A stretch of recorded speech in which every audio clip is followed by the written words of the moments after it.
La presencia de la variante Omicron ha hecho descender cerca de un 15% las donaciones de sangre previstas para estas fechas, justo en un momento clave del año para poder afrontar con reservas suficientes el inminente inicio del curso quirúrgico.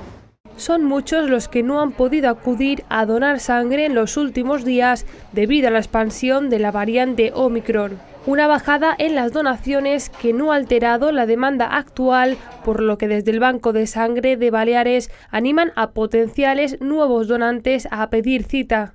Repercute muchísimo esta sexta ola en las donaciones, porque hay donantes que están citados pero no pueden acudir porque o bien tienen síntomas o han sido contactos de alguna persona que tiene COVID o están confinados por precaución. Las personas que están citadas y que tengan síntomas o que estén confinadas o que hayan sido contacto y no puedan acudir, por favor que anulen, porque si tienen esa cita reservada no se cita a otro donante. Este descenso en el número de las donaciones llega en el peor momento.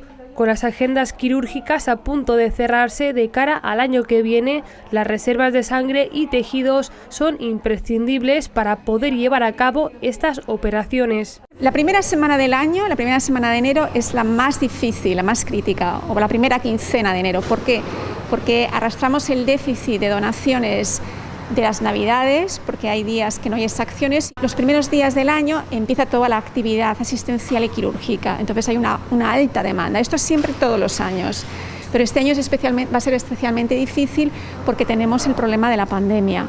En estos momentos los grupos sanguíneos más necesitados son el cero positivo, el A positivo, el cero negativo y el A negativo. Todos los que lo deseen pueden solicitar su cita a través de la web donasang.org.